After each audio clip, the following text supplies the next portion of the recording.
Lockdown के कारण CM Yogi Adityanath को तोड़नी पड़ी परंपरा, पहली बार रामनवमी पर गोरखनाथ मंदिर में नहीं। गोरक्ष पीठाधीश्वर और सीएम योगी आदित्यनाथ ने लोक कल्याण के लिए एक बार फिर परंपरा तोड़ दी है।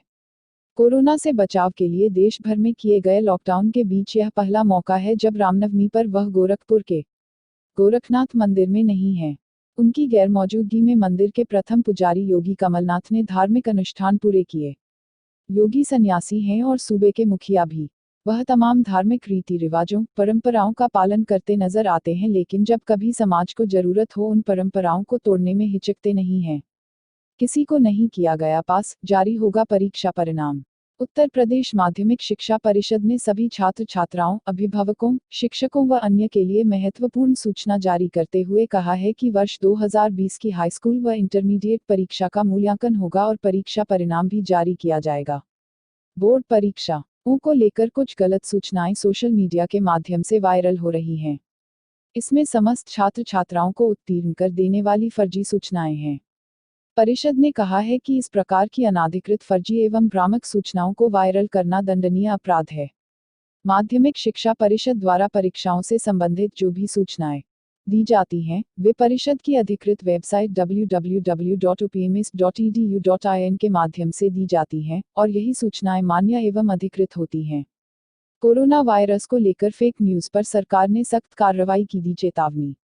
नई दिल्ली। केंद्र सरकार ने कोरोना वायरस को लेकर अफवाह फैलाने और सोशल मीडिया पर फेक न्यूज डालने वालों के लिए सरकार ने कड़ी चेतावनी जारी की है। सरकार ने कहा है कि ऐसे तत्वों के खिलाफ सख्त कार्रवाई की जाएगी। इस मसले पर सुप्रीम कोर्ट ने सख्त रुख अख्तियार किया है। बुधवार 1 अप्रैल सुप्रीम कोर्ट ने इस संदर्भ में इलेक्ट्रॉनिक मीडिया, प्रिंट मीडिया और सोशल मीडिया को निर्देश दिया है कि वह पूरी तरह से जिम्मेदारी का निर्वाह करें और सुनिश्चित करें कि किसी भी प्रकार की फेक न्यूज या अपुष्ट खबरें का प्रचार और प्रसार न हो पाए।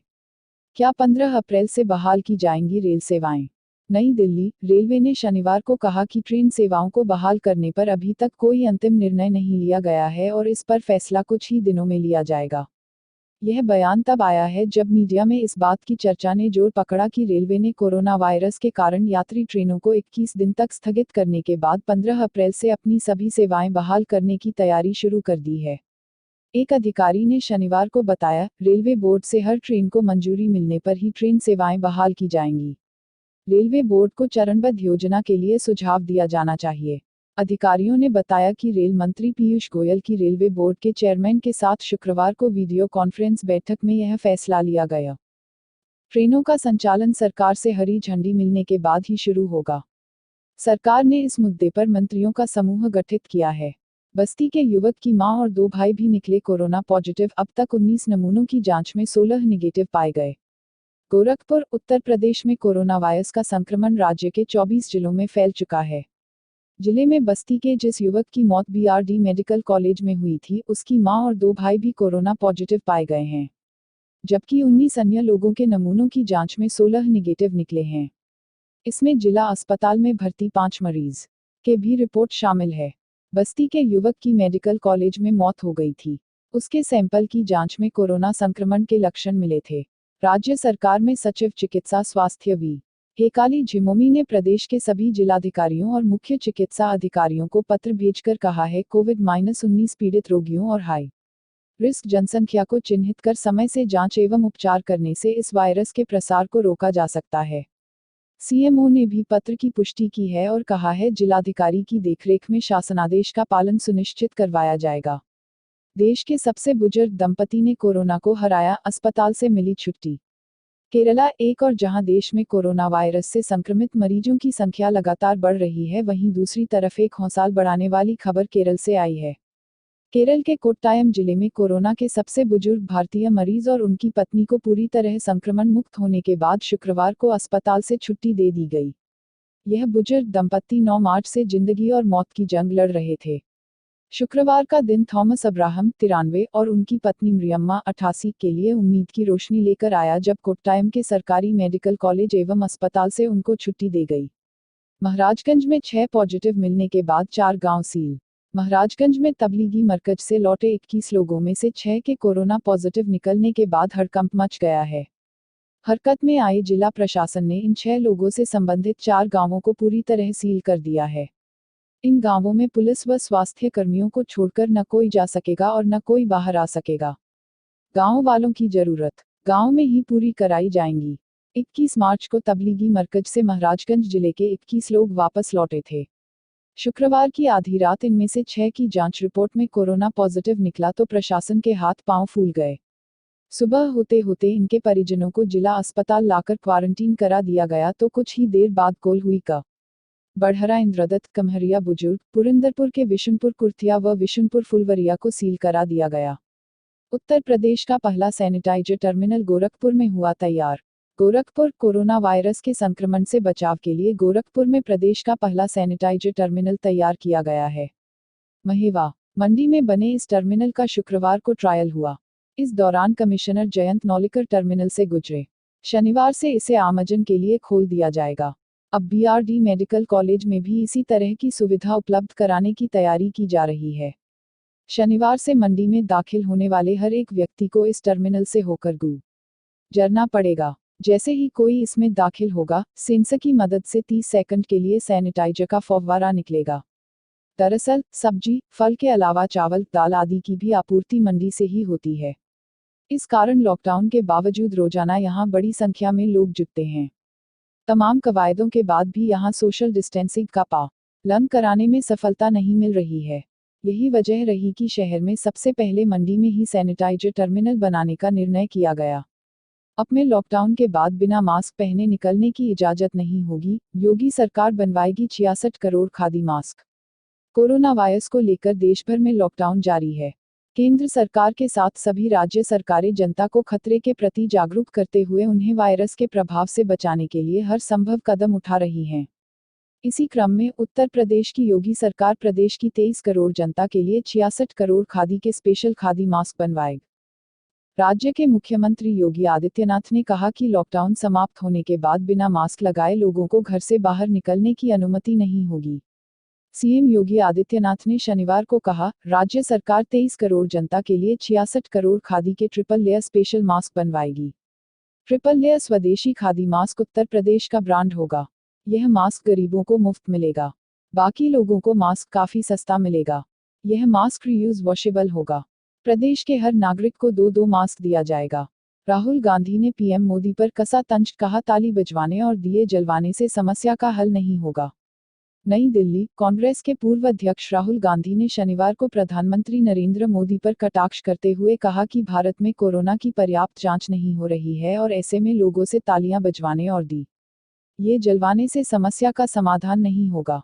गांधी ने दुनिया के कई प्रमुख देशों और भारत में कोरोना की जांच के आंकड़े से जुड़ा एक ग्राफ साझा करते हुए ट्वीट किया, भारत कोविड-19 से लड़ने के लिए पर्याप्त जांच नहीं कर रहा है। उन्होंने प्रधानमंत्री का नाम लिए बगैर तंज कसते हुए कहा, लोगों से ताली बजवाने और दिए जलवाने से समस्या हल नहीं होगी। पीएम मोदी की अपील पर रविवार की रात 9 बजे दिया जरूर जलाएं, लेकिन रखें ध्यान भारतीय सेना की इस सलाह का। नई दिल्ली, कोरोना वायरस के खिलाफ जारी महाभारत में देश की एकजुटता दिखाने के लिए पीएम मोदी ने 5 अप्रैल की रात 9 बजे घर के बाहर रोशनी करने की अपील की है। उन्होंने कहा कि रात 9 बजे सभी लोग अपने घरों की बत्तियां बुझाकर घरों के बाहर आएं और 9 मिनट तक प्रकाश करें। हालांकि साथ में उन्होंने यह भी अपील की है कि सोशल डिस्टेंसिंग का ध्यान रखना है और भीड़ इकट्ठा नहीं करनी है। लेकिन इसी बीच भारतीय सेना की ओर से एडवाइजरी भी जारी कर दी है। सेना ने सलाह दी है कि इस समय लोग अल्कोहल युक्त सैनिटाइजर का जमकर इस्तेमाल कर रहे हैं। अल्कोहल में आग जल्दी पकड़ती है। सेना ने कहा कि दिया या मोमबत्ती जलाने से पहले अल्कोहल वाले सैनिटाइजर का इस्तेमाल बिल्कुल न करें और रोशन करते समय साबुन से हाथ जरूर धोएं। दिल्ली में कोरोना के मामले बढ़कर 445 हुए, 24 घंटे में आए 59 नए मामले। नई दिल्ली, दिल्ली के मुख्यमंत्री अरविंद केजरीवाल ने शनिवार को दिल्ली में कोरोना वायरस की स्थिति को लेकर प्रेस कॉन्फ्रेंस की। उन्होंने बताया कि राज्य में पिछले 24 घंटे में कोरोना संक्रमण के 59 नए मामले सामने आए हैं, जिससे यहां संक्रमितों की संख्या 445 हो गई है। उन्होंने बताया कि 40 मामले एक दूसरे को छूने से हुए, बाकी सब मरकज के या फिर विदेश से आए लोगों के हैं। केजरीवाल ने कहा कि कोरोना दिल्ली में कंट्रोल में है और अब तक यहां इस वायरस के संक्रमण से 6 लोगों की मौत हुई है, जबकि 11 आईसीयू में और 5 वेंटिलेटर पर हैं। जम्मू कश्मीर में 24 घंटे में 9 आतंकियों का खात्मा। Keran sector line of control operation में सेना ने 5 आतंकियों को मार गिराया है। हालांकि इस आतंकरोधी अभियान में 3 जवान भी शहीद हो गए हैं। ये ऑपरेशन 3 दिनों से चल रहा है। पिछले 24 घंटों में 9 आतंकियों को मार गिराया गया है, वहीं 4 गिरफ्तार हुए हैं। उत्तरी कश्मीर के केरन सेक्टर में चल रहे घुसपैठ विरोधी अभियान में सतर्क सैनिकों ने खराब मौसम और पहाड़ी रास्ता होने के बावजूद नियंत्रण रेखा के पार घुसपैठ की कोशिश कर रहे 5 आतंकवादियों को मार गिराया। लेकिन बहादुरी से लड़ते इस ऑपरेशन में 3 सैनिक शहीद हो गए हैं और 2 अन्य घायलों को जहाज के जरिए अस्पताल पहुंचाया गया है। यहां इनका इलाज चल रहा है। वहीं नियंत्रण रेखा पर ऑपरेशन अभी भी जारी है। 2 दिन पहले 3 अप्रैल को सुबह केरन सेक्टर की एक गली में आतंकियों ने पाकिस्तान द्वारा किए गए युद्ध विराम उल्लंघन के बीच घुसपैठ करने की कोशिश की थी, लेकिन सतर्क सेना के जवानों ने आतंकियों को इंटरसेप्ट कर उन्हें चैलेंज किया और इसके बाद शुरू हुई मुठभेड़ आज तीसरे दिन भी जारी है। लॉकडाउन में महाराजगंज पुलिस सख्त हुई, आने जाने वालों से कड़ाई से पूछताछ। महाराजगंज में कोरोना पॉजिटिव मरीजों के मिलने के बाद चौकसी तेज कर दी गई है। इसके चलते लॉकडाउन के 12वें दिन पुलिस का कड़ा पहरा देखने को मिला। नगर में प्रवेश करने वाले सभी लोगों से गहन पूछताछ की गई। दर्जनों लोगों के वाहनों के खिलाफ कार्रवाई के बाद उनको वापस कर दिया गया। महाराजगंज शहर के 3 प्रमुख मार्ग न चलौल रोड, गोरखपुर रोड व फरिंदा रोड पर कई जगह पुलिस सघन जांच अभियान चलाए। हनुमानगढ़ी चौराहा पर महिला एसआई कंचन राय ने जांच की कमान संभाली। कई महिलाओं को भी लॉकडाउन में घर से बाहर निकालने पर डांट फटकार लगाने के बाद वापस भेजा गया। महिला एसआई ने कहा कि 11 बजे के बाद मेडिकल इमरजेंसी व खाद्य सामग्री से जुड़े वाहनों को छोड़ अन्य सभी पर मनाही है। इसका कड़ाई से अनुपालन कराया जा रहा है। उत्तर प्रदेश में 15 अप्रैल को खत्म हो जाएगा लॉकडाउन, सीएम योगी ने सांसदों और मंत्रियों से की अपील। लखनऊ, उत्तर प्रदेश के मुख्यमंत्री योगी आदित्यनाथ ने रविवार को कहा कि कोरोना वायरस संक्रमण के मद्देनजर घोषित किया गया लॉकडाउन 15 अप्रैल को खुलेगा। मुख्यमंत्री ने प्रदेश के सभी सांसदों और मंत्रियों के साथ वीडियो कॉन्फ्रेंसिंग के दौरान कहा, 15 अप्रैल से बंद समाप्त होगा तो 2 काम करने होंगे। जब 15 अप्रैल को हम बंद खोलेंगे तो जमावड़ा ना होने पाए, इसमें आपकी सहभागिता और सहयोग चाहिए होगा। उन्होंने कहा, क्योंकि 15 अप्रैल को हम जैसे ही बंद खोलेंगे और एकाएक भीड़ जुट जाएगी तो सारी मेहनत पर पानी फिर जाएगा। मैं चाहूंगा कि इसके लिए हम लोग एक व्यवस्था बनाएं। मैं इसके लिए आप लोगों से सुझाव भी चाहूंगा। आप अपना सुझाव लिखकर भेजें कि क्या होना चाहिए। कोरोना के खिलाफ दीप जलाकर पुलिस कर्मियों ने सामाजिक एकता का किया प्रदर्शन। गोरखपुर असुरन पुलिस चौकी पर कोरोना के खिलाफ दीप जलाकर पुलिस कर्मियों ने सामाजिक एकता का किया प्रदर्शन। शनिवार को प्रधानमंत्री नरेंद्र मोदी ने कोरोना वायरस के खिलाफ देश की सामूहिक शक्ति का प्रदर्शन करने के लिए लोगों से दिए जलाने की बात कही थी। इसी संदर्भ में असुरन पुलिस चौकी इंचार्ज मदन मोहन मिश्र के मार्गदर्शन में दीप जलाकर पुलिस कर्मियों ने रविवार रात 9 बजे कोरोना वायरस के खिलाफ एकजुटता दिखाई। उन्होंने यह भी बताया कि देश हर परिस्थिति में हमेशा एकजुट रहेगा। कोरोना वायरस के खिलाफ एकजुट हुआ भारत।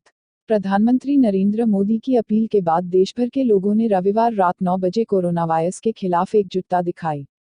लोगों ने इस दौरान घरों के लाइट बंद कर दिए और कैंडल और दिए जलाए। राष्ट्रपति रामनाथ कोविंद, उपराष्ट्रपति एम वेंकैया नायडू, पीएम मोदी, गृह मंत्री अमित शाह, लोकसभा अध्यक्ष ओम बिरला, बीजेपी अध्यक्ष जेपी नड्डा, रक्षा मंत्री राजनाथ सिंह, तेलंगाना के सीएम केसीआर, बाबा रामदेव, पश्चिम बंगाल के राज्यपाल जगदीप धनखड़, यूपी के मुख्यमंत्री योगी आदित्यनाथ और पीएम मोदी की मां ने भी दिए जलाकर कोरोना के खिलाफ एकजुटता दिखाते नजर आए।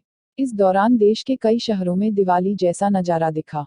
बता दें कि लोगों ने दिए के साथ साथ पटाखे भी जलाए। कई जगहों से पटाखों की आवाजें भी सुनाई पड़ी। गोरखपुर के रास्ते महाराजगंज गए थे कोरोना पॉजिटिव जमाती। महाराजगंज में कोरोना पॉजिटिव पाए गए 6 जमाती गोरखपुर के रास्ते ही अपने घर गए थे। ये लोग गोरखपुर रेलवे स्टेशन पर उतरने के बाद बस व अन्य सवारियों से अपने घर गए थे।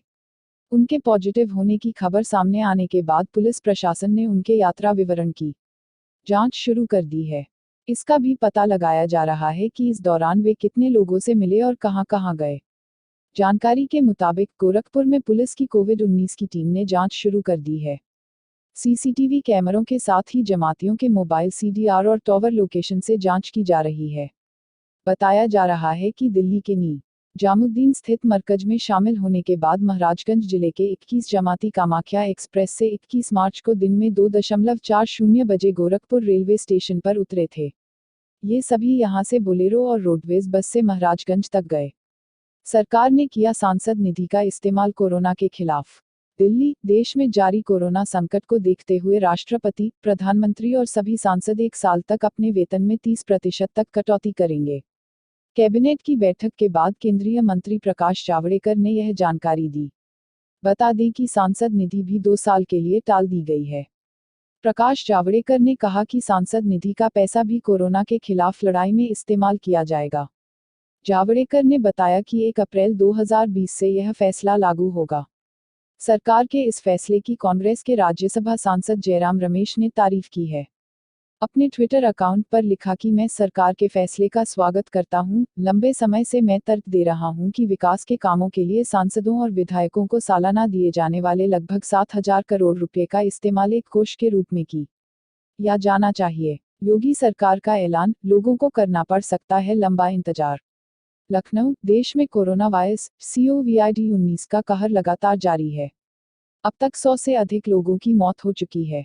नए मामलों में हर रोज इजाफा देखने को मिल रहा है। ऐसे में सवाल उठता है कि क्या 14 के बाद भी लॉकडाउन जारी रहेगा? उत्तर प्रदेश की योगी आदित्यनाथ सरकार ने यह साफ कर दिया है कि जरूरी नहीं है कि 14 अप्रैल को लॉकडाउन खत्म हो जाए। लोगों को इसके लिए लंबा इंतजार भी करना पड़ सकता है। यूपी के मुख्य सचिव अवनीश अवस्थी ने यह जानकारी दी है। बता दें कि उत्तर प्रदेश में कोरोना वायरस से अब तक 227 लोग संक्रमित हो चुके हैं, साथ ही 2 लोगों की इससे जान भी जा चुकी है। अवनीश अवस्थी ने प्रेस कॉन्फ्रेंस में बताया कि कोरोना संक्रमितों की संख्या लगातार बढ़ रही है, खासकर तबलीगी जमात से संबंधित। उन्होंने कहा कि मैं केवल यह कह सकता हूं कि हम शुरुआती स्टेज में हैं और यह कहना असंभव है कि लॉकडाउन 14 अप्रैल के बाद खुलेगा या नहीं। हम रोज मॉनिटरिंग कर रहे हैं। कुछ जिलों में 100% लॉकडाउन किए गए हैं। उन्होंने बताया कि आने वाले दिनों में लोगों का समर्थन बहुत महत्वपूर्ण है। उन्होंने कहा कि हम यह सुनिश्चित करने के बाद ही लॉकडाउन खोलेंगे कि राज्य कोरोना मुक्त है। अगर एक भी व्यक्ति संक्रमित है तो यह बहुत मुश्किल होगा और इसलिए लॉकडाउन के खत्म होने की संभावना कम है। उदाहरण, जिस जिले में एक भी संक्रमित होगा, वहां नहीं रुकेंगी ट्रेन, कोच में मिडिल बर्थ बुक नहीं होगी। देश में 21 दिन के लॉकडाउन को आज 2 हफ्ते पूरे हो रहे हैं। इसी बीच सरकार में लॉकडाउन से बाहर निकलने के तरीका पर मंथन शुरू हो चुका है। हालांकि यह अभी स्पष्ट नहीं है कि 14 अप्रैल के बाद लॉकडाउन न खत्म होगा या आगे बढ़ेगा। सरकार की तैयारी है कि यह जब भी खत्म हो तब लोगों को राहत देने के साथ साथ संक्रमण के खतरे से भी बचाया जाए। एक ड्राफ्ट प्लान में राज्यों को 4 हिस्सों में बांटकर लॉकडाउन खोलने का प्रस्ताव है। इसके अनुसार जिस जिले में कोई मरीज नहीं होगा, वहां लोगों को कुछ शर्तों के साथ जिले के अंदर आवाजाही की इजाजत होगी। कुछ जिलों में रेल और बस के साथ साथ विमान सेवा भी शुरू हो सकती हैं। रेल सर्विस शुरू होती है तो ट्रेन की मिडिल बर्थ बुक नहीं होगी। ज्यादातर जिलों में स्कूल, कॉलेज, पार्क, सिनेमाघर, व्यावसायिक और निजी प्रतिष्ठान बंद ही रहेंगे। ट्रेनें उन जिलों में नहीं रुकेंगी जहां कभी कोरोना संक्रमित मरीज होगा। मध्य प्रदेश के भिंड जिले में लॉकडाउन का उल्लंघन करने पर महिलाओं को भेजा गया जेल। मध्य प्रदेश के भिंड जिले में लॉकडाउन के उल्लंघन करने के मामले में 39 महिलाओं को पकड़कर जेल भेज दिया गया है। महिलाओं पर धारा 151 के तहत कार्रवाई की गई है। प्रधानमंत्री द्वारा जनधन खाते में भेजे गए 500 रुपये निकालने कियोस्क सेंटर पर महिलाओं की भीड़ उमड़ी थी, जहां लॉकडाउन और सोशल डिस्टेंसिंग के नियमों का उल्लंघन किया जा रहा था, इसलिए कोतवाली थाना पुलिस ने कार्रवाई की है। महिलाओं को बुनियाद स्कूल में अस्थायी रूप से बनाई गई जेल में बंद किया गया है। 3 महीने की एडवांस स्कूल फीस लेने पर रोक का आदेश। माध्यमिक शिक्षा विभाग ने आदेश जारी कर कहा है कि निजी स्कूल अगले 3 महीनों की फीस एडवांस में ही जमा कराने के लिए अभिभावकों पर दबाव न डालें। कोरोना संक्रमण की इस आपदा अवधि में लोगों को राहत देते हुए 3 महीने के बजाय मासिक शुल्क ही लिया जाए। प्रमुख सचिव आराधना शुक्ला ने जारी आदेश में कहा है कि यदि अभिभावक इसे भी दे पाने में असमर्थ हैं तो स्कूल प्रबंधन इस पर सहानुभूतिपूर्वक विचार करे। इसे आगे किस्तों में ले लिया जाए। वहीं इस दौरान फीस जमा न करने के कारण किसी भी बच्चे का नाम स्कूल से न काटा जाए और न ही उसे ऑनलाइन कक्षाओं से वंचित किया जाए। इस कठिन समय में स्कूल प्रबंधन भी अपनी भूमिका सक्रियता से निभाएं और बीमारी से लड़ने में मदद करें। इससे पहले लखनऊ, कानपुर, वाराणसी और नोएडा के डीएम ने आदेश दिया था कि वे अप्रैल और मई महीने में फीस नहीं जमा कराएंगे और न ही किसी छात्र का नाम काट सकेंगे। लखनऊ के डीएम अभिषेक प्रकाश ने रविवार को आदेश जारी करते हुए कहा था, अगर किसी भी अभिभावक को परेशान किया गया तो प्रबंधन के खिलाफ कार्रवाई की जाएगी। कन्नौज सदर तहसीलदार ने भाजपा सांसद पर लगाया जातिसूचक गाली देने का आरोप। कन्नौज, उत्तर प्रदेश के कन्नौज के सदर तहसीलदार अरविंद कुमार ने भारतीय जनता पार्टी भाजपा के सांसद सुब्रत पाठक पर फोन पर जातिसूचक देने का आरोप लगाया है। इसके साथ ही उन्होंने सांसद पर समर्थकों के साथ घर में घुसने और मारपीट करने का आरोप भी लगाया है। तहसीलदार अरविंद कुमार ने बताया कि सांसद अपने 20 से ज्यादा समर्थकों के साथ उसके घर में आ घुसे और उसके साथ मारपीट करने लगे। मारपीट से तहसीलदार चोटिल भी हो गए। तहसीलदार ने अपने ऊपर हुए इस हमले की जानकारी अधिकारियों को फोन पर दी। अरविंद कुमार ने सांसद से खुद की जान को खतरा भी बताया है। उन्होंने बताया कि लिस्ट वालों को राशन न मिलने की बात पर सांसद भड़क उठे। बता दें, लॉकडाउन पीड़ितों की के लिए सांसद सुब्रत पाठक ने एक लिस्ट दी थी। उत्तर प्रदेश के पुलिसकर्मियों का 50 लाख रुपए का बीमा होगा। कोरोना वायरस की महामारी में उत्तर प्रदेश की जनता को सुरक्षित करने के लिए रात दिन मेहनत कर रहे पुलिसकर्मियों के लिए अब यूपी सरकार जल्द ही बीमा योजना लाने जा रही है। उत्तर प्रदेश के मुख्यमंत्री योगी आदित्यनाथ ने निर्देश दिए हैं कि कोरोना संक्रमण के नियंत्रण में लगे पुलिसकर्मियों का 50 लाख रुपए का बीमा कराया जाएगा। पत्रकारों को इसकी जानकारी देते हुए अपर मुख्य सचिव अवनीश अवस्थी ने बताया कि सीएम योगी ने कहा है कि कोरोना नियंत्रण के लिए ड्यूटी कर रहे पुलिसकर्मियों का 50 लाख रुपए का बीमा किया जाए। इस संबंध में लिखित आदेश भी तुरंत जारी कर दिए जाएंगे। उन्होंने मीडियाकर्मियों से अपील भी की कि आप लोग हॉस्पिटल में कवरेज के लिए अनप्रोटेक्टेड होकर न जाएं। मास्क का सभी लोग इस्तेमाल करें और अगर कोई भी व्यक्ति मास्क का इस्तेमाल नहीं कर रहा है तो उसे रोकने की जिम्मेदारी आपकी भी है। सीएम योगी आदित्यनाथ आज करेंगे वीडियो कॉन्फ्रेंस। उत्तर प्रदेश के मुख्यमंत्री योगी आदित्यनाथ आज बुधवार कैबिनेट मंत्रियों के साथ मीटिंग करेंगे। सीएम योगी शाम 5 बजे वीडियो कॉन्फ्रेंसिंग के जरिए कैबिनेट मीटिंग करेंगे। इससे पहले उत्तर प्रदेश सरकार की आखिरी कैबिनेट मीटिंग 17 मार्च को हुई थी। उत्तर प्रदेश के यह कैबिनेट मीटिंग 3 हफ्ते बाद होने जा रही है। कोरोना वायरस के कहर को देखते हुए सीएम योगी आदित्यनाथ ने 24 मार्च को होने वाली कैबिनेट मीटिंग टाल दी थी और तब से अभी तक उत्तर प्रदेश सरकार की कोई भी कैबिनेट मीटिंग नहीं हुई। मौलाना अरशद मदनी ने कहा, शब-ए बारात पर मस्जिद और कब्रिस्तान में न जाएं मुसलमान। नई दिल्ली, जमीयत उलमाए हिंद अध्यक्ष मौलाना अरशद मदनी ने शब-ए बारात को लेकर अहम अपील की है। इस अपील में कहा गया कि शब-ए बारात के मौके पर घरों से बाहर न निकलें और ना ही कब्रिस्तान जाएं, क्योंकि कोरोना वायरस इन दिनों भारत और दुनिया में बेहद खतरनाक रूप लेता जा रहा है। इससे जान व माल के नुकसान पर काबू पाना बहुत जरूरी है। सुरक्षा की खातिर देश में लॉकडाउन जारी है। इसका पालन करते हुए मस्जिदों में भी जमात और जुमा को स्थगित कर दिया गया है और घरों में नमाज अदा की जा रही है। गृह मंत्रालय ने राज्यों से कहा, लॉकडाउन के दौरान धार्मिक जलसे और जुलूस की अनुमति नहीं दें। नई दिल्ली, केंद्र सरकार ने आगामी उत्सवों के मद्देनजर शुक्रवार को सभी राज्यों और केंद्र शासित प्रदेशों से कहा कि वे 21 दिनों के लॉकडाउन का कड़ाई से अनुपालन करवाएं और किसी भी सामाजिक या धार्मिक जलसे एवं जुलूस की अनुमति नहीं दें। केंद्रीय गृह मंत्रालय ने राज्यों को दिए संदेश में यह भी कहा कि किसी आपत्तिजनक सामग्री के प्रसार को रोकने के लिए सोशल मीडिया पर उचित निगरानी रखी जानी चाहिए। आधिकारिक विज्ञप्ति के मुताबिक अप्रैल महीने में आने वाले उत्सवों के मद्देनजर गृह मंत्रालय ने सभी राज्यों और केंद्र शासित प्रदेशों को निर्देश दिया है कि वे कोरोना वायरस के संक्रमण को फैलने से रोकने के लिए लागू लॉकडाउन का कड़ाई से अनुपालन सुनिश्चित करें और किसी भी सामाजिक, धार्मिक जलसे या जुलूस की अनुमति नहीं दें। अखिलेश यादव ने कहा, सरकार याद रखे, भूख का आइसोलेशन नहीं हो सकता। नई दिल्ली, दुनिया भर में कोरोना वायरस से संक्रमित मरीजों की संख्या में लगातार इजाफा होता जा रहा है। अन्य देशों की तरह भारत भी इससे बुरी तरह प्रभावित है। देश में मरीजों की संख्या लगातार बढ़ रही है। अब तक 6,412 लोग इस वायरस की चपेट में आ चुके हैं। इधर सरकार की तरफ से इससे निपटने के लिए कई कदम उठाए जाने का दावा किया जा रहा है, लेकिन विपक्षी दलों की तरफ से लगातार सरकारी तैयारी को लेकर सवाल उठाए जा रहे हैं। समाजवादी पार्टी के नेता अखिलेश यादव ने ट्वीट कर सरकार पर हमला बोला है।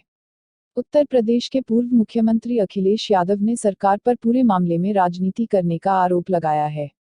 अपने ट्वीट में उन्होंने लिखा है, कोरोना का राजनीतिकरण दुर्भाग्यपूर्ण है।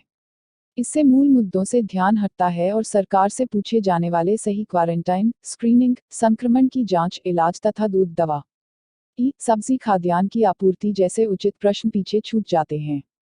सरकार याद रखे, भूख का आइसोलेशन नहीं हो सकता। दिल्ली के कश्मीरी गेट के शेल्टर होम में लगी भीषण आग।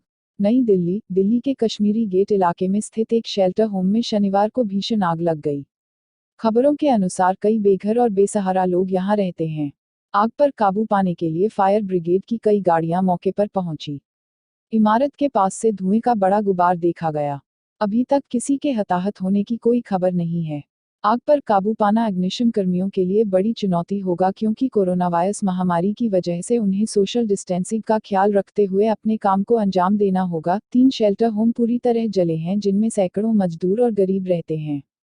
खबरों के अनुसार यहीं रहने वाले एक गुट ने आग लगाई थी।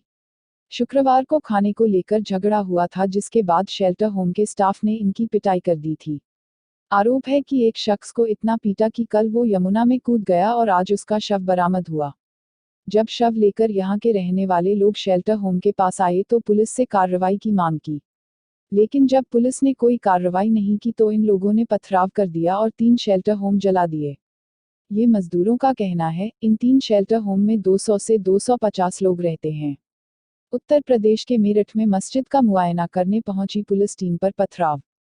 लखनऊ, मेरठ के जली कोठी इलाके की दरी वाली मस्जिद में तबलीगी जमात से आए 3 जमातियों में कोरोना वायरस मिलने के बाद इलाके का मौका मुआयना कर उसे सील करने पहुंची पुलिस पर पथराव किया गया है। खुद को बचाने के लिए पुलिसकर्मियों को भागना पड़ा। इसमें मौके पर पहुंचे सिटी मजिस्ट्रेट भी हाथ में पत्थर लगने से घायल हो गए और एक दरोगा मुकेश के भी घायल होने की खबर है। स्वास्थ्य विभाग की team door to door survey करने पहुंची थी, वो भी जान बचाकर भाग खड़ी हुई। बाद में मौके पर कई थानों की फोर्स बुलाई गई, लेकिन पथराव करने वालों के हौसले इस कदर बुलंद थे, उन्होंने दोबारा भी पथराव कर दिया और फिर पुलिस को फिर पीछे हटना पड़ा। देश को रेड, ऑरेंज और ग्रीन जोन में बांट सकती है मोदी सरकार। देश में कोरोना वायरस का कहर बढ़ता ही जा रहा है और इसके मरीजों की संख्या 8,300 पार कर गई है। इस बीच खबर है कि कोरोना वायरस के खतरे को देखते हुए लॉकडाउन बढ़ाने के प्रस्ताव पर केंद्र की मोदी सरकार देश को 3 जोन में बांट सकती है। सरकारी सूत्रों की माने तो केंद्र सरकार कोविड-19 मामलों की संख्या के आधार पर देश को रेड, ऑरेंज और ग्रीन जोन में बांटने पर विचार कर रही है। इस तरह के जोन में बांटकर सरकार कुछ छूट दे सकती है। बता दें कि लॉकडाउन की मियाद 14 अप्रैल को खत्म हो रही है और कई राज्यों ने इसे बढ़ाने की मांग की है। सरकारी अधिकारियों के हवाले से समाचार एजेंसी पीटीआई ने कहा कि जहां सबसे ज्यादा कोरोना के केस आए हैं, उसे रेड जोन में रखा जाएगा। रेड जोन में पूरी तरह लॉकडाउन होगा और इसमें वे इलाके शामिल होंगे जहां संक्रमित लोगों की संख्या बहुत अधिक है। ऑरेंज जोन में वे इलाके या जिले शामिल होंगे जहां कोरोना वायरस के काफी कम मामले सामने आए हैं और पॉजिटिव मामलों की संख्या में कोई बढ़ोतरी नहीं हुई है। और जोन वाले इलाकों में फसलों को काटने और सीमित पब्लिक ट्रांसपोर्ट की इजाजत दी जा सकती है। वहीं ग्रीन जोन में उन इलाकों को शामिल किया जाएगा जहां कोरोना का कोई मामला सामने नहीं आया है। ईस्टर की शुभकामनाएं देते हुए पीएम मोदी बोले, कोरोना से लड़ाई में ईश्वर हमें शक्ति दें। कोरोना वायरस को लेकर पीएम नरेंद्र मोदी ने बीते शनिवार कई राज्य के मुख्यमंत्रियों के साथ वीडियो कॉन्फ्रेंसिंग के जरिए बैठक की थी। मीटिंग में ज्यादातर मुख्यमंत्रियों ने लॉकडाउन बढ़ाए जाने की बात कही। पीएम मोदी ने लॉकडाउन को 2 हफ्ते और बढ़ाने के संकेत दिए। भारत ही नहीं बल्कि पूरी दुनिया इस खतरनाक बीमारी के खिलाफ जंग लड़ रही है। अमेरिका जैसे देश, जहां की स्वास्थ्य सेवाएं विश्व की सर्वश्रेष्ठ स्वास्थ्य सेवाओं में गिनी जाती थी, वहां भी इस बीमारी से मरने वालों की संख्या 20,000 के करीब पहुंच चुकी है। प्रधानमंत्री नरेंद्र मोदी ने रविवार को ईस्टर के अवसर पर शुभकामनाएं दी और प्रार्थना की कि यह दिन कोविड-19 से सफलतापूर्वक निपटने के लिए और ताकत प्रदान करे। प्रधानमंत्री ने ट्वीट किया, ईस्टर के विशेष अवसर पर सभी को शुभकामनाएं। हम ईसा मसीह के महान विचारों, खासकर गरीबों और जरूरतमंदों को सशक्त बनाने की उनकी दृढ़ प्रतिबद्धता के लिए उन्हें याद करते हैं। ईश्वर करे कि यह ईस्टर हमें कोविड-19 से सफलतापूर्वक निपटने और स्वस्थ ग्रह का निर्माण करने के लिए और ताकत प्रदान करें। उद्धरण: सुप्रीम कोर्ट, अब सिर्फ आर्थिक रूप से पिछड़े लोगों को मिलेगा मुफ्त जांच का फायदा। कोरोना वायरस की निजी लैब में मुफ्त जांच को लेकर सुप्रीम कोर्ट ने अपने पिछले फैसले में बदलाव किए हैं। सर्वोच्च अदालत ने सोमवार को कहा कि यह लाभ सिर्फ उस आर्थिक रूप से पिछड़े वर्ग को ही मिलेगा जो आयुष्मान भारत योजना के अंतर्गत आते हैं। इससे पहले 8 अप्रैल को सुप्रीम कोर्ट ने कहा था कि निजी लैब में भी कोरोना वायरस की जांच मुफ्त होनी चाहिए। अदालत ने कहा था कि 4,500 रुपये में होने वाली जांच को राष्ट्रीय आपदा के दौरान मुफ्त करना चाहिए। शीर्ष अदालत ने अब कहा कि हमारा इरादा ऐसा कभी नहीं था कि जो लोग पैसा चुका सकते हैं उन्हें भी यह फायदा मिले। जस्टिस अशोक भूषण और जस्टिस एस रविंद्र भट्ट की पीठ ने 2 लोगों की याचिका पर कहा कि निजी लैब पर अतिरिक्त आर्थिक दबाव डालने से कोरोना वायरस की जांच की रफ्तार धीमी पड़ सकती है। सुप्रीम कोर्ट ने कहा कि याचिका पर सुनवाई के दौरान हम इस बात से संतुष्ट हैं कि 8 अप्रैल के अपने आदेश में संशोधन के साथ स्पष्टीकरण जरूरी है। वह आदेश मूल रूप से आर्थिक रूप से पिछड़े लोगों को ध्यान में रखकर लिया गया था। अदालत ने आगे कहा कि हम यह भी स्पष्ट करना चाहते हैं कि जो लोग पैसा चुका सकते हैं उनके लिए यह आदेश नहीं है। सोनिया, कोरोना के खिलाफ लड़ाई में खड़े रहने से बड़ी कोई देशभक्ति और क्या हो सकती है। कांग्रेस की अंतरिम अध्यक्ष सोनिया गांधी ने कोरोना वायरस महामारी के बीच देशवासियों के नाम एक वीडियो संदेश जारी किया है।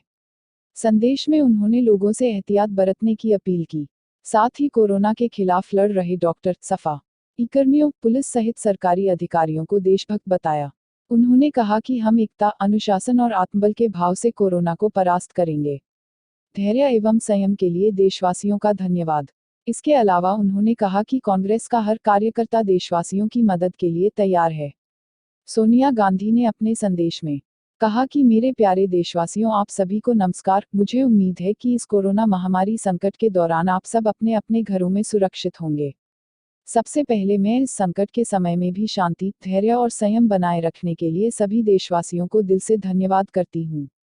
कांग्रेस अध्यक्ष ने आगे कहा कि अपने अपने घर में रहें, समय समय पर अपने हाथ धोते रहें, बहुत ज्यादा जरूरी होने पर ही घर के बाहर कदम रखें और वो भी मास्क या गमछा लगाकर। आप सभी इस लड़ाई में सहयोग करें। कांग्रेस अध्यक्ष ने कहा कि हम इस मुश्किल समय में आपके परिवारजनों, पति, पत्नी, बच्चों, माता पिता के त्याग और बलिदान को कभी भूल नहीं सकते।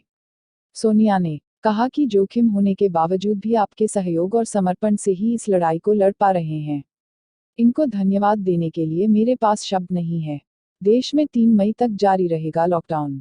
प्रधानमंत्री नरेंद्र मोदी ने लॉकडाउन को लेकर देशवासियों को संबोधित किया।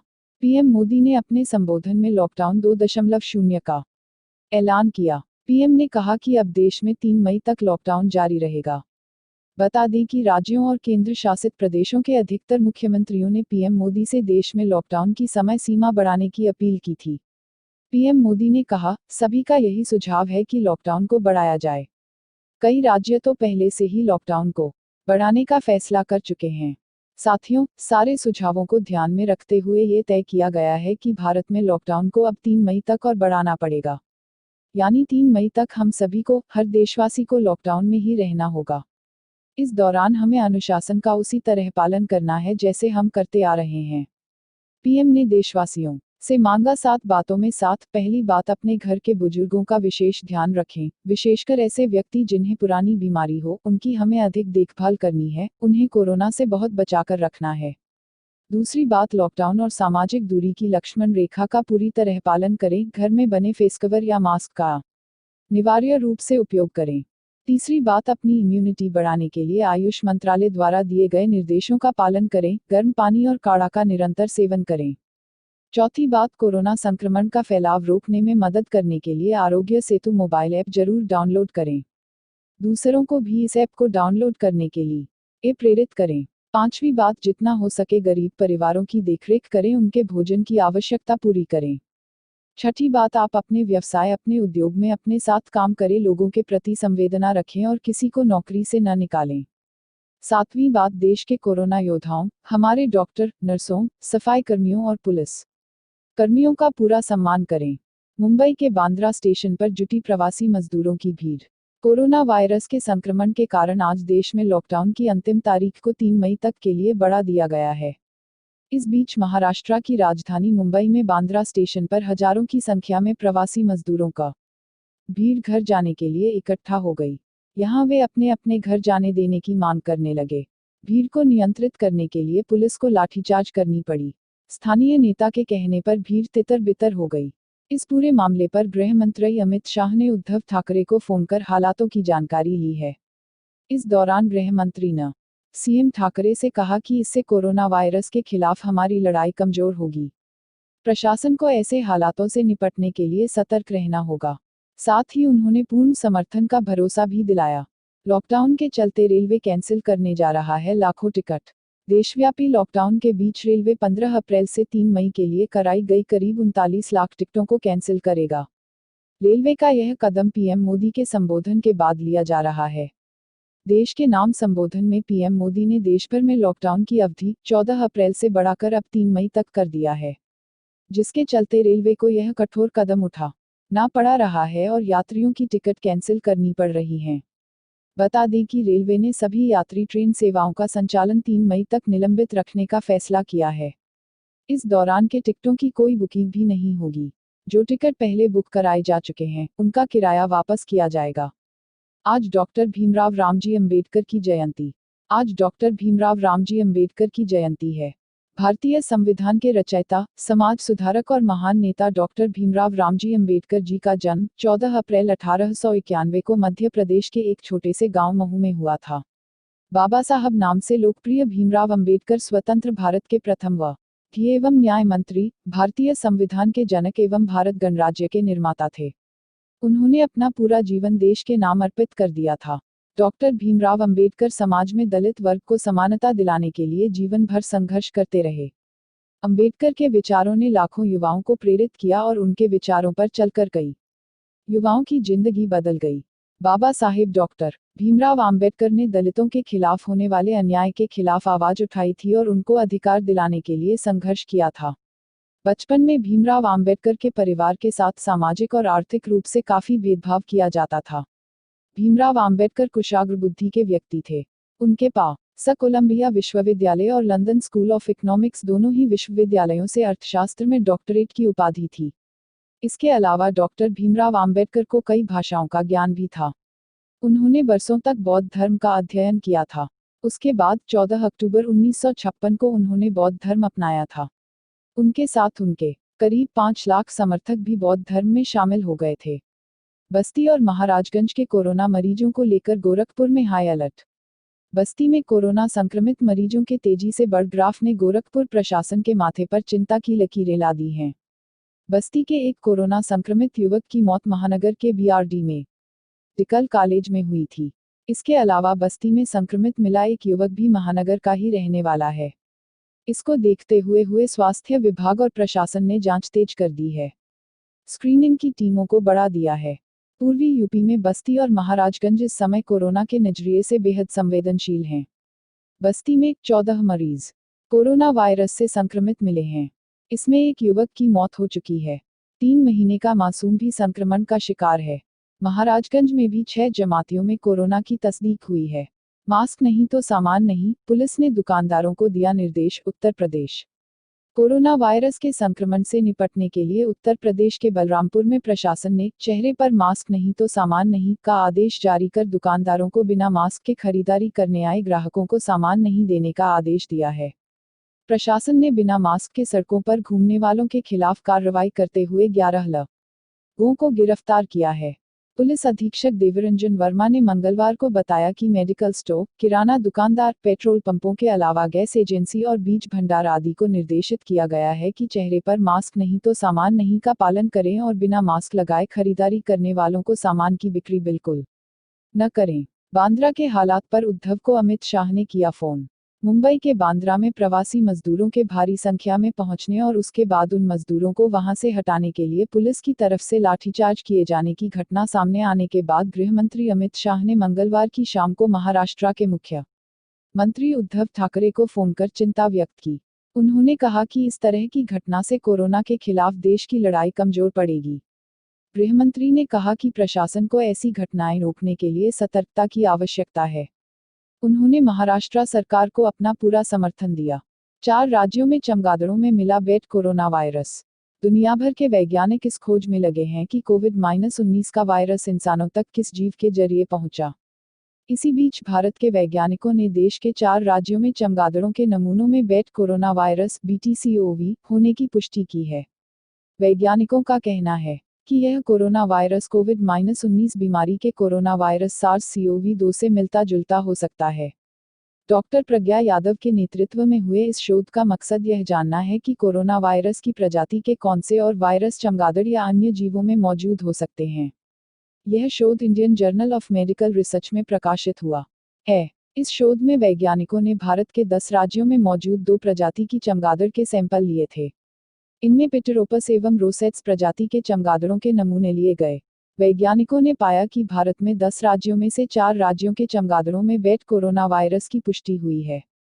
केरल, हिमाचल और तमिलनाडु और पौंडीचेरी में चमगादड़ से लिए गए नमूनों में वेट कोरोना वायरस मिलने की पुष्टि हुई है। सीएम विजय रूपाणी से मिलने के कुछ घंटों बाद ही कोरोना संक्रमित पाए गए गुजरात के कांग्रेस विधायक। गुजरात में कांग्रेस विधायक कोरोना वायरस से संक्रमित पाए गए हैं।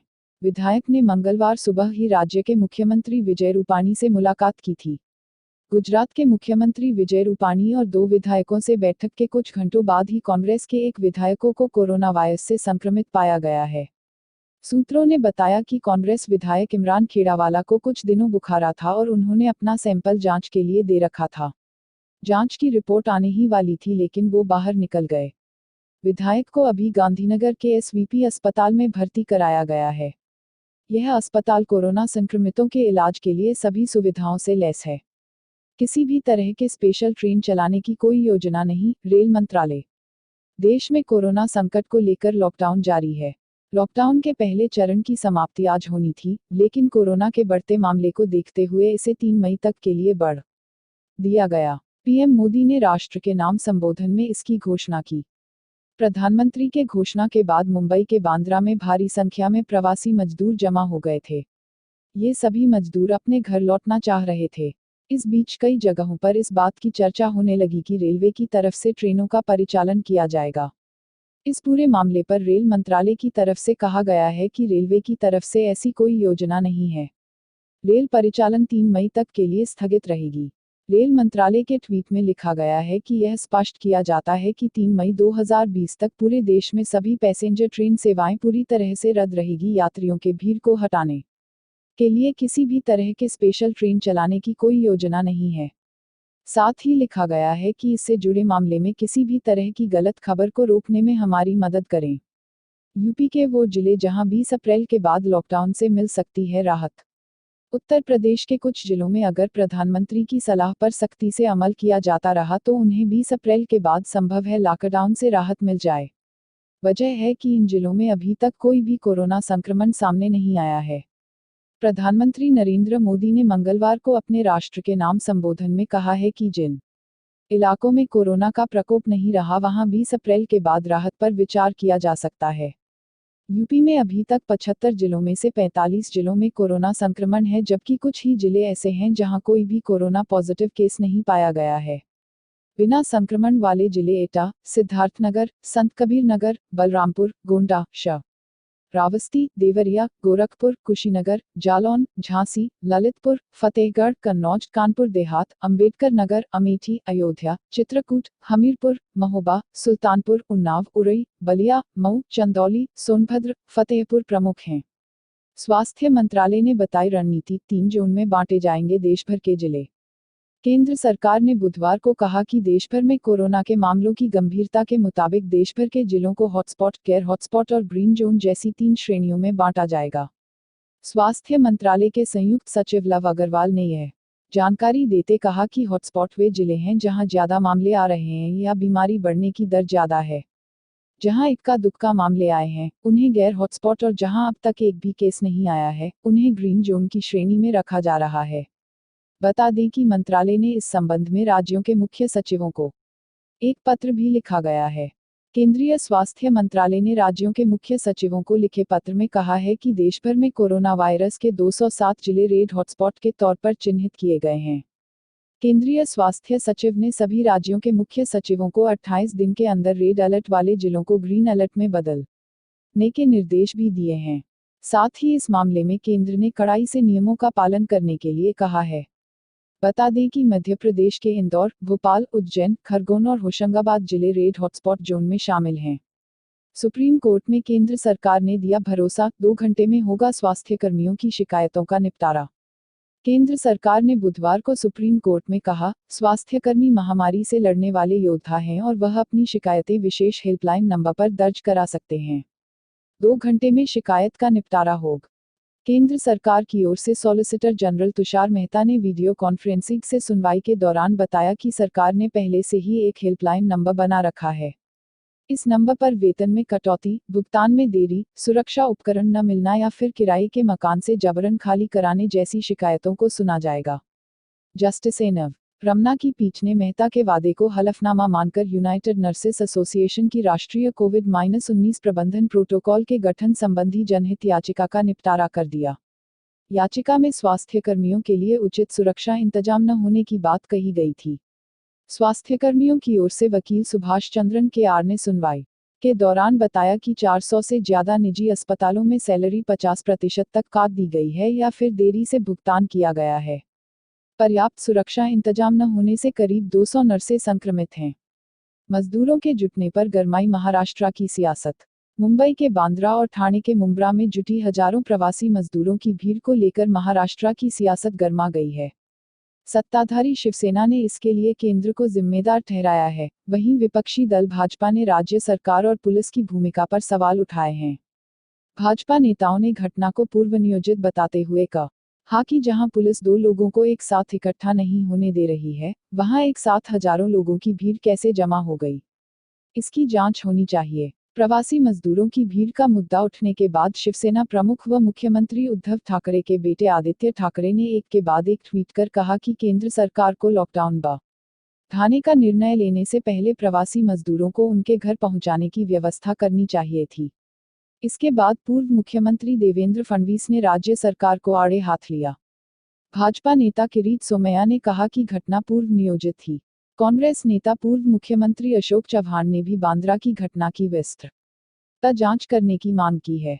साथ ही उन्होंने इस मामले में सोशल मीडिया पर चल रहे प्रचार को राज्य में राष्ट्रपति शासन लगाने की राजनीतिक साजिश करार दिया। उन्होंने कहा कि यह सौहार्द को बिगाड़ने और कोरोना के खिलाफ राज्य की लड़ाई को नकारने की कोशिश है। मीडिया को संबोधित करते हुए चव्हाण ने दक्षिण मध्य रेलवे का वह पत्र भी दिखाया, जिसमें प्रवासी मजदूरों के लिए विशेष ट्रेन चलाने की बात कही गई थी। दिल्ली तुर्कमान गेट में लॉकडाउन तोड़ हॉटस्पॉट में जुटी भीड़। कोरोना संक्रमण का फैलाव रोकने के लिए हॉटस्पॉट घोषित कर इलाका सील करने की पुलिस और स्वास्थ्य विभाग की कवायद कुछ लोगों को रास नहीं आ रही है। वे अब भी लॉकडाउन और सामाजिक दूरी की धज्जियां उड़ाते दिख रहे हैं। पुरानी दिल्ली के तुर्कमान गेट इलाके में लोगों ने लॉकडाउन तोड़ा और पुलिस वालों को अपशब्द कहते हुए खूब उकसाया। वे जरूरी सामान नहीं मिलने के आरोप लगा रहे थे। हालांकि पुलिस ने संयम से काम लिया। अतिरिक्त बल बुलाया गया तो ये लोग फरार हो गए। पुरानी दिल्ली के चांदनी महल इलाके में बड़ी संख्या में कोरोना पॉजिटिव केस मिलने के बाद कई मोहल्लों व गलियों को हॉटस्पॉट घोषित कर पूरी तरह सील किया गया है। तुर्कमान गेट इलाके में कुछ लोग लॉकडाउन तोड़कर जमा हो गए। इस दौरान उन्होंने सामाजिक दूरी का भी कोई ख्याल नहीं रखा। आरोप है कि इन लोगों ने पुलिसकर्मियों को अपशब्द कहे। मामला बढ़ता देख अधिकारियों ने अतिरिक्त फोर्स बुला ली। यह देख हंगामा करने वाले गायब हो गए। वरिष्ठ पुलिस अधिकारियों के मुताबिक जमातियों को ठहराने की वजह से चांदनी महल समेत पुरानी दिल्ली के ज्यादातर इलाकों में कोरोना पॉजिटिव लोग मिले थे। सील किए इलाकों में प्रशासन खुद ही लोगों को जरूरत का सामान मुहैया करा रहा है। मेरठ में स्वास्थ्य विभाग की टीम को बनाया बंधक। मेरठ में लिसाड़ी गेट के रसीद नगर ढलाई वाली गली में बुधवार को स्वास्थ्य विभाग की टीम को कुछ लोगों ने बंधक बनाकर अभद्रता की। महिला स्वास्थ्य कर्मियों से गाली गलौज कर आरोप लगाया कि ये लोग एनआरसी की जांच के लिए आए हैं। सूचना पर पहुंची पुलिस ने टीम को छोड़ा। कोरोना के संदिग्ध मरीजों का पता लगाने के लिए स्वास्थ्य विभाग की टीम लिसाड़ी गेट पहुंची थी। टीम घरों में जाकर विदेश से आने वाले लोगों के संबंध में पूछताछ कर रही थी। रसीद नगर ढलाई वाली गली में शिकुरनगर हेल्थ पोस्ट की टीम में शामिल स्वास्थ्य कर्मी हिना और मो अनीस पहुंचे। वह पूछताछ कर रहे थे। इसी दौरान एक युवक ने अफवाह फैला दी कि टीम एनआरसी के बारे में जानकारी करने आई है। इसके बाद लोग घरों से बाहर निकल आए और हंगामा शुरू कर दिया। टीम ने उक्त युवक की वीडियो बना ली तो उसने फोन छीन लिया। बाद में फोन वहीं फेंककर भाग गया। सीओ कोतवाली दिनेश शुक्ला का कहना है कि बंधक बनाए जाने की सूचना पर पुलिस मौके पर गई और कर्मचारियों को वहां से निकाला। तहरीर आने पर पूरे मामले की जांच कर आरोपियों पर सख्त कार्रवाई की जाएगी। आबादी ज्यादा लेकिन बीमारी पर नियंत्रण यूपी में सबसे बेहतर। कोरोना के प्रकोप को काफी हद तक यूपी में काबू करने में सरकार को सफलता मिली है।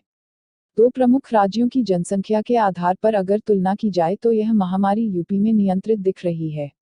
23 करोड़ की आबादी वाला यूपी देश का सबसे बड़ा राज्य है, जहां पर कोरोना संक्रमित मरीजों की संख्या 15 अप्रैल तक 727 है।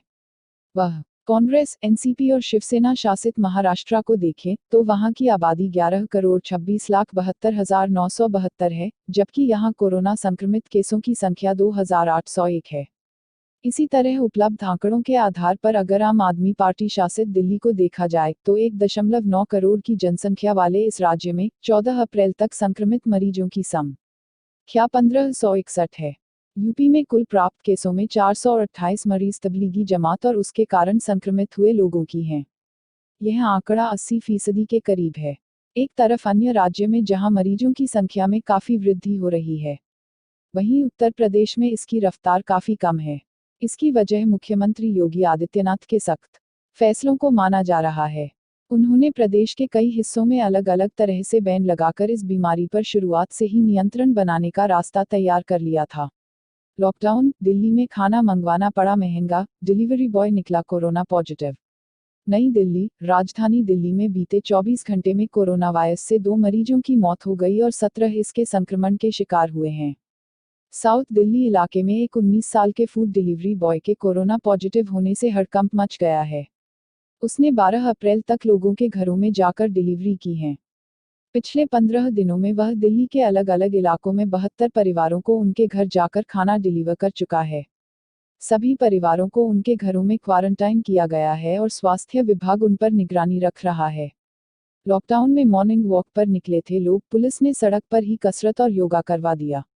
देश में कोरोना वायरस संक्रमण की वजह से 3 मई तक लॉकडाउन लागू है।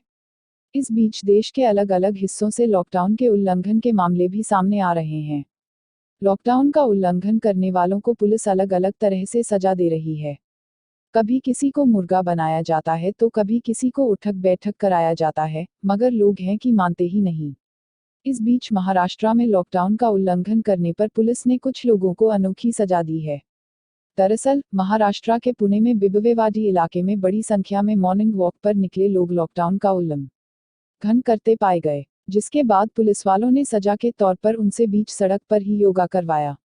उत्तर प्रदेश का सबसे बड़ा कोरोना हॉटस्पॉट बना लखनऊ सदर। लखनऊ का सदर इलाका प्रदेश का सबसे बड़ा कोरोना हॉटस्पॉट बन गया है। अब तक यहां से 59 कोरोना संक्रमित लोग मिल चुके हैं।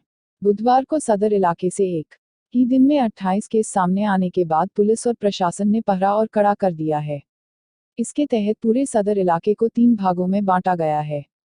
इसके अलावा सील इलाके का दायरा 200 से 300 मीटर तक बढ़ाने को लेकर मैपिंग की जा रही है। पुलिस कमिश्नर सुजीत पांडेय ने बताया कि पहले चरण में सील इलाके में प्रत्येक घर का एक सदस्य का मेडिकल परीक्षण कराया जाएगा। संयुक्त पुलिस आयुक्त नवीन अरोरा ने बताया कि सदर की अलीजान मस्जिद से 12 जमाती मिले थे। इनमें कोरोना संक्रमण की पुष्टि होने के बाद 3 अप्रैल को कसाईबाड़े इलाका सील किया गया था। इसके बाद से वहां से संक्रमित लोगों के मिलने का सिलसिला शुरू हो गया, जो कि थमने का नाम नहीं ले रहा है। बुधवार को 28 लोगों के संक्रमित मिलने के बाद सदर में सील इलाके का दायरा बढ़ाया जा रहा है। जिन गलियों से कोरोना पॉजिटिव केस सामने आए हैं और जिन इलाकों में इनका मूवमेंट रहा है, वे सभी इलाके सील किए जाएंगे। लॉकडाउन कोविड-19 का हल नहीं, मेडिकल और इकोनॉमी दोनों मोर्चे पर लड़ना होगा, राहुल गांधी। नई दिल्ली, भारत में बढ़ रहे कोरोना वायरस के कहर को लेकर कांग्रेस के पूर्व अध्यक्ष राहुल गांधी सोशल मीडिया के जरिए लाइव हुए। इस दौरान राहुल गांधी ने देश में कोरोना को लेकर बढ़ रहे मामलों के बारे में संवेदना जताई। उन्होंने कहा, मेरी बातों को आलोचना न समझे, इसे एक सुझाव के तौर पर लें। मैं कुछ रचनात्मक सुझाव देना चाहता हूँ। मैं पिछले कुछ महीने से विशेषज्ञों से बात कर रहा हूँ। उस आधार पर कह रहा हूँ कि लॉकडाउन रेड बटन है। ये कोरोना का पूरा इलाज नहीं है। लॉकडाउन खत्म होते ही वायरस अपना काम करने लगेगा। इस समय का उपयोग बड़े पैमाने पर टेस्टिंग के लिए करना चाहिए। उन्होंने कहा, कोरोना से लड़ने के लिए मेडिकल और इकोनॉमी दोनों मोर्चे पर लड़ना होगा। खाद्य क्षेत्र को मजबूत कीजिए। जरूरतमंदों को राशन कार्ड दीजिए। बेरोजगारी आने वाली है, उससे लड़ने की तैयारी कीजिए। सिर्फ लॉकडाउन के जरिए वायरस खत्म करते करते कहीं इकोनॉमी न पूरी तरह चौपट कर लें। कोविड महामारी मैनेज हो सकता है, खत्म नहीं हो सकता। इसे बेहतर तरीके से मैनेज करना है। लखनऊ, सचिवालय में लगी आग, फाइलें जली। राजधानी लखनऊ में स्थित सचिवालय में एसएडी लेखा अनुभाग 12 में गुरुवार सुबह शॉर्ट सर्किट से आग लग गई। आग में 2 दर्जन से अधिक फाइलें जलकर राख हो गईं। फर्नीचर भी जला गया। जानकारी मिलते ही सचिवालय की फायर यूनिट ने यह रहते बड़ा नुकसान होने से बचा लिया। इस अनुभाग में सचिवालय के चतुर्थ श्रेणी कर्मियों का लेखा संबंधी कार्य देखा जाता है। मुख्य भवन, पुरानी कार्मिक विभाग वाली लाइन, फव्वारे के सामने स्थित इस कार्यालय के ऊपर मंत्रियों के कार्यालय भी हैं। कोरोना वायरस से युद्ध पर पीएम नरेंद्र मोदी की पैनी नजर। नई दिल्ली, कोरोना वायरस से लड़ने के लिए सरकार भरसक प्रयास कर रही है। खुद प्रधानमंत्री नरेंद्र मोदी इस पर लगातार नजर बनाए हुए हैं और इसके लिए उठाए गए कदमों की समीक्षा कर रहे हैं। सूत्रों से मिली जानकारी के मुताबिक पीएम खुद सरकार की तैयारियों की जानकारी अपने कैबिनेट सहयोगियों को दी है। सूत्रों के अनुसार बुधवार को कैबिनेट की बैठक में प्रधानमंत्री मोदी ने मंत्रियों को लॉकडाउन बढ़ाने से लेकर मौजूदा हालात की विस्तृत जानकारी दी। पीएम ने कहा कि जिस तरीके से यूरोप और अमेरिका के अलावा अन्य देशों के अंदर कोरोना वायरस का संक्रमण फैला है, भारत में लॉकडाउन के बाद स्थिति उनसे बेहतर हुई है। इंदौर प्रशासन का देश में सबसे ज्यादा कोरोना टेस्ट करने का दावा। मध्य प्रदेश की आर्थिक राजधानी इंदौर में कोरोना संक्रमण तेजी से बढ़ता जा रहा है। इसे रोकने की हर संभव कोशिश की जा रही है। जिला प्रशासन का दावा है कि वो 10 लाख में अब 2000 सैंपल लेकर जांच कर रहा है, जो देश में सबसे ज्यादा है। इसका नतीजा है कि पॉजिटिव मरीजों की संख्या भी अधिक आ रही है। इंदौर के कलेक्टर मनीष सिंह ने बताया कि इंदौर में मरीजों के सैंपल और टेस्टिंग लेने पर ध्यान देने के साथ ही शहर में सघन सर्वे पर भी विशेष ध्यान दिया जा रहा है। लॉकडाउन का उल्लंघन करने वालों के खिलाफ आईपीसी की धारा 188 के तहत न दर्ज किया जाए मुकदमा। नई दिल्ली, उत्तर प्रदेश के पूर्व डीजीपी डॉक्टर विक्रम सिंह ने सुप्रीम कोर्ट में याचिका दाखिल कर लॉकडाउन का उल्लंघन करने वालों के खिलाफ आईपीसी की धारा 188 के तहत मुकदमा दर्ज करने को चुनौती दी है। याचिका में सुप्रीम कोर्ट से मांग की गई है कि धारा 188 के तहत दर्ज सारी एफआईआर को रद्द करने का आदेश जारी किया जाए। याचिका के मुताबिक कानूनी प्रावधान और सुप्रीम कोर्ट तथा हाईकोर्ट के अनेक आदेश के अनुसार आईपीसी की धारा 188 के तहत कोई एफआईआर दर्ज नहीं की जा सकती। मोबाइल फोन से घर बात करेंगे बंदी, जेल प्रशासन की तैयार। मंडलिया कारागार के बंदियों की अब जेल से ही उनके घर मोबाइल से बात हो सकेगी।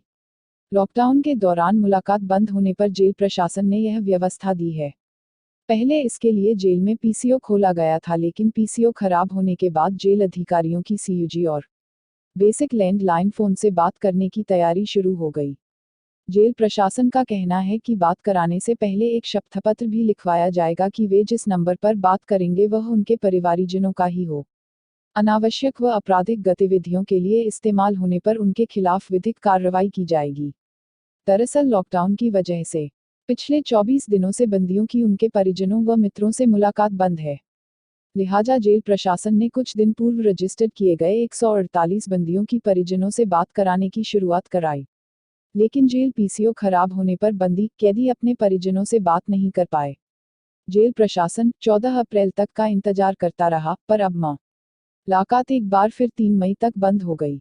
इस बीच अधिकारियों से गाइडलाइन लेने के बाद जेल प्रशासन ने बेसिक लैंडलाइन फोन व सीयूजी मोबाइल से बात कराने की अनुमति लेने के साथ इसकी शुरुआत की है। लॉकडाउन में फीस जमा कराने का दबाव नहीं, गोरखपुर डीएम। फीस जमा कराने में दबाव नहीं, मगर जो सक्षम हैं, वे जरूर जमा कराएं। स्कूल संचालकों का मानना है कि वे किसी भी तरह से दबाव डालने के मूड में नहीं हैं, मगर सबने फीस जमा करने से हाथ खींच लिए तो शिक्षक कर्मचारियों के वेतन भुगतान में दिक्कत आएगी। लॉकडाउन की वजह से शहर के स्कूल और कॉलेज मार्च से ही बंद चल रहे हैं। आजीविका के साधन बंद होने से अभिभावकों को परेशानी न हो, इसके लिए शासन ने स्कूल संचालकों को अप्रैल, मई और जून में फीस जमा कराने के लिए दबाव बनाने से मना किया। सरकार का भी स्पष्ट आदेश है कि किसी कर्मचारी को न तो नौकरी से निकाला जाए और न ही वेतन में कटौती की जाए। स्कूल संचालक भी संकट की घड़ी में प्रशासन के साथ कंधे से कंधा मिलाकर खड़े हैं। अब शिक्षक कर्मचारियों के वेतन का भुगतान करना है तो चुनौती बढ़ गई है। इसी का नतीजा रहा कि स्कूल संचालकों ने सक्षम अभिभावकों से आगे आने की अपील की है। दिल्ली, जल्द शुरू होगा प्लाज्मा तकनीक से कोरोना मरीजों का इलाज। नई दिल्ली, राजधानी में जल्द ही कोरोना मरीजों के इलाज प्लाज्मा तकनीक से किया जा सकेगा। दिल्ली की मुख्यमंत्री अरविंद केजरीवाल ने गुरुवार को इसकी पुष्टि करते हुए बताया कि डॉक्टर जल्द ही प्लाज्मा तकनीक की मदद से कोरोना के गंभीर मरीजों का इलाज करने का परीक्षण शुरू करेंगे। इस टेस्ट के परीक्षण के लिए केंद्र सरकार ने भी अनुमति दे दी है। अगले 3-4 दिनों में डॉक्टर इस तकनीक का परीक्षण करेंगे। अगर यह परीक्षण सफल रहा तो कोरोना मरीजों की जान बचने की संभावना बढ़ जाएगी। उन्होंने कुछ देशों का उदाहरण देते हुए बताया कि प्लाज्मा तकनीक कोरोना के खिलाफ जंग में काफी कारगर साबित हुई है। इसके अच्छे परिणामों को देखते हुए ही दिल्ली सरकार ने इसे लागू करने का फैसला लिया है। केजरीवाल ने कहा कि कोरोना संकट की घड़ी में ये तकनीक किसी उम्मीद की किरण की तरह है जिसका सफल परीक्षण होने पर यह कोरोना से जंग लड़ने में भारत की काफी मदद करेगी। हालांकि उन्होंने ये भी बताया कि कोरोना से छुटकारा इसकी वैक्सीन बनने के बाद ही मिलेगा ताकि ये बीमारी वापस ना हो सके। अब बोर्ड परीक्षा की उत्तर पुस्तिकाओं के मूल्यांकन की तैयारी करें, डिप्टी सीएम। उप मुख्यमंत्री ने निर्देश दिया कि बोर्ड परीक्षा 2020 की हाई स्कूल व इंटरमीडिएट की उत्तर पुस्तिकाओं के मूल्यांकन करवाने की तैयारी भी शुरू की जाए। 20 अप्रैल के बाद इस पर निर्णय लिया जाएगा। जब भी मूल्यांकन शुरू हो उसमें कोरोना संक्रमण के प्रोटोकॉल का ध्यान रखते हुए शिक्षकों व अन्य कर्मचारियों के लिए टी पास की व्यवस्था भी की जाए। डा. शर्मा ने निर्देश दिए कि यूपी बोर्ड की वेबसाइट व दीक्षा पोर्टल पर उपलब्ध ही पाठ्य पुस्तकें व वीडियो डाउनलोड कर स्कूलों व शिक्षकों को उपलब्ध कराया जाए। सभी विषय अध्यापकों द्वारा डाउनलोड ही पुस्तक वीडियो को व्हाट्सएप ग्रुप के माध्यम से कम एक दिन पहले विद्यार्थियों को दी जाए। अगले दिन निर्धारित समय पर ग्रुप पर विद्यार्थियों की कठिनाइयों को हल किया जाए और फिर उन्हें गृह कार्य भी दिया जाए। कोरोना संदिग्ध मिलने पर थाना प्रभारी के खिलाफ होगी कार्रवाई, योगी। उत्तर प्रदेश के मुख्यमंत्री योगी आदित्यनाथ ने लापरवाह अधिकारियों के खिलाफ सख्त कार्रवाई करने का आदेश दिया है। इसके साथ ही उन्होंने कहा कि अगर किसी इलाके में कोरोना का संदिग्ध छुपा हुआ पाया जाता है तो थाना प्रभारी की जवाबदेही होगी। मुख्यमंत्री ने प्रदेश के सभी डीएम व एसपी को स्पष्ट निर्देश दिया है कि किसी भी सूरत में लॉकडाउन के नियमों का उल्लंघन न हो। ऐसा होने पर उनके खिलाफ भी कार्रवाई होनी तय है। इसके साथ ही सीएम योगी ने लॉकडाउन का सख्ती व गंभीरता से पालन करने के लिए प्रदेशवासियों से अपील की है। मुख्यमंत्री ने कहा है कि पुलिस, स्वास्थ्यकर्मी और स्वच्छताकर्मियों पर यदि कोई हमला करे तो दोषी के विरुद्ध आपदा प्रबंधन अधिनियम, राष्ट्रीय सुरक्षा अधिनियम और आईपीसी के तहत कठोर कार्यवाही की जाए। तोड़फोड़ किए जाने पर उपद्रवी तत्वों से नुकसान की भरपाई के लिए वसूली की जाए। उनकी संपत्ति जब्त कर ली जाए। उन्होंने कहा कि हेल्थ टीम के साथ पुलिस भी जाए। एसएनपी ने भी भारत की वृद्धि दर का अनुमान घटाकर 1.8% किया। Credit rating agency S&P global ratings ने कोरोना वायरस के संक्रमण के कारण आई वैश्विक महामारी के मद्देनजर चालू वित्त वर्ष के लिए भारत की वृद्धि दर का अनुमान शुक्रवार को घटाकर 1.8% कर दिया। एजेंसी ने कहा कि बाद में वृद्धि दर में सुधार होने की उम्मीद है और यह 2021-22 में बढ़कर 7.5% रह सकता है। एसएनपी ने 2020-21 के लिए भारत की वृद्धि दर का अनुमान 5.2% से घटाकर मार्च में 3.5% कर दिया था। एजेंसी ने कहा, हम ऐसा मानकर चल रहे हैं कि सामुदायिक संक्रमण का पहला चरण मार्च में चीन में अपने उच्च स्तर पर था और इस क्षेत्र की अधिकांश अन्य अर्थव्यवस्थाओं में यह अप्रैल में उच्च स्तर पर रहेगा। भारत और इंडोनेशिया जैसे कुछ उभरते बाजारों में संक्रमण के मामलों का उच्चतम स्तर कुछ देर से तीसरी तिमाही का शुरुआत में सामने आने के अनुमान हैं। पश्चिम बंगाल में युद्धस्तर पर COVID-19 की जांच की जरूरत, हाईकोर्ट। कलकत्ता उच्च न्यायालय ने शुक्रवार को पश्चिम बंगाल सरकार से COVID-19 के रोगियों का पता लगाने और उनका उपचार करने के लिए युद्धस्तर पर और अधिक नमूनों की जांच की जरूरत पर गंभीरता से विचार करने को कहा। राज्य सरकार ने बताया था कि इस समय रोजाना 300 से अधिक नमूनों की जांच हो रही है। पश्चिम बंगाल में COVID-19 महामारी को लेकर बने हालात के सिलसिले में दाखिल एक जनहित याचिका पर सुनवाई करते हुए मुख्य न्यायाधीश टी.बी.एन. राधाकृष्णन और न्यायमूर्ति अरिजीत बैनर्जी की पीठ ने राज्य सरकार को आईसीएमआर के जांच प्रोटोकॉल और WHO के दिशानिर्देशों का पालन करते हुए नमूने लेने और जांच करने की दर तेज करने पर उसे रिपोर्ट देने को कहा। कांग्रेस नेता राहुल गांधी ने अमेठी के लोगों के लिए भेजा 11 ट्रक चावल दाल आटा। पूरा विश्व इस समय कोरोना महामारी की चपेट में है। भारत भी इस संक्रामक बीमारी से लड़ाई लड़ रहा है। इसके संक्रमण को फैलने से रोकने के लिए पूरे देश में 3 मई तक का लॉकडाउन लागू है। इस दौरान आवश्यक कार्यों को छोड़कर हर तरह की गतिविधियों पर रोक लगी हुई है। इस कारण बड़ी संख्या में लोगों के पास काम नहीं है और उन्हें तमाम तरह की दिक्कतों का सामना करना पड़ रहा है। इन लोगों की मदद के लिए सरकार हर संभव प्रयास कर रही है। इसके साथ ही अन्य लोग भी आगे आ रहे हैं। इसी तरह कांग्रेस नेता राहुल गांधी ने अमेठी में जरूरतमंद लोगों की मदद के लिए राहत सामग्री भेजी है। अमेठी से सांसद रहे राहुल गांधी ने 5 ट्रक चावल, 5 ट्रक आटा, गेहूं और 1 ट्रक दाल के साथ तेल, मसाला एवं अन्य खाद्य सामग्री अमेठी के लिए भेजवाई है। लॉन्च हुआ किसान रॉट ऐप, अब उबर और ओला की तरह बुक कराएं ट्रक और ट्रैक्टर, किसानों के लिए सौगात। नई दिल्ली, केंद्र सरकार ने किसानों और फसल व्यापारियों के लिए ओला उबर की तर्ज पर ऐप बेस्ड ट्रक और ट्रैक्टर उपलब्ध कराने की सुविधा चालू की है। इस ऐप का नाम किसान रथ है। इसे गूगल स्टोर पर डाउनलोड किया जा सकता है। इस समय किसान अपने निजी साधन या कोई दूसरी व्यवस्था करके फसलों को मंडी ले जाना या मंडी से कहीं और ले जाना या एक राज्य से दूसरे ले जाना करते हैं। लेकिन सीजन जब पीक पर आता है तो कई बार फसलों, उपज को लाने ले जाने के लिए बहुत समस्या खड़ी होती है। किसानों को ट्रांसपोर्टर्स के मुंहमांगे दाम देने पड़ते हैं। चावल के साथ गेहूं, दाल, तेल, नमक और मसाला पाउडर भी दिया जाए राशन के साथ। प्रियंका गांधी। नई दिल्ली, कांग्रेस महासचिव प्रियंका गांधी वारा ने शुक्रवार को उत्तर प्रदेश के मुख्यमंत्री योगी आदित्यनाथ से आग्रह किया कि कोरोना संकट से सबसे ज्यादा प्रभावित राज्य के किसानों, मजदूरों और छोटे उद्योगों को तत्काल राहत एवं वित्तीय सहायता दी जाए। योगी को लिखे पत्र में उन्होंने यह भी कहा कि किसानों को फसल की कटाई में मदद के साथ उनकी उपज की खरीद भी सुनिश्चित करने की जरूरत है। कांग्रेस की उत्तर प्रदेश प्रभारी ने कहा, कोरोना महामारी ने ज्यादातर क्षेत्रों की कमर तोड़ दी है। हर तबका इस आपदा और इसके दुष्प्रभावों से परेशान है। कोरोना की वजह से कई ऐसे आर्थिक व सामाजिक स्तर के मुद्दे हैं जिन पर तुरंत ध्यान देने से आमजन को बहुत राहत मिलेगी। उन्होंने कहा, कई जगह राशन न मिलने की शिकायतें आ रही हैं। बिना राशन कार्ड धारकों को भी राशन देने की गारंटी की जाए और राशन में चावल के साथ गेहूं, दाल, तेल, नमक और मसाला पाउडर भी दिया जाए। राशन कार्ड, आधार कार्ड नहीं होने पर भी जरूरतमंद को जरूर दिया जाए राशन। सीएम योगी। लखनऊ, उत्तर प्रदेश के मुख्यमंत्री योगी आदित्यनाथ ने अधिकारियों को शुक्रवार को निर्देश दिया कि ग्रामीण और शहरी इलाकों में प्रत्येक जरूरतमंद को राशन अवश्य उपलब्ध कराया जाए, भले ही उसके पास राशन कार्ड अथवा आधार कार्ड न हो। उन्होंने कहा कि घुमंतू समुदायों के लोगों को भी खाद्यान्न उपलब्ध कराया जाए। उन्होंने अधिकारियों को निर्देश दिए कि हर दशा में यह सुनिश्चित किया जाए कि प्रदेश में कोई भूखा न रहे। मुख्यमंत्री ने यहां लोक भवन में एक उच्चस्तरीय बैठक में बंद संबंधी व्यवस्था की समीक्षा के दौरान ये निर्देश दिए।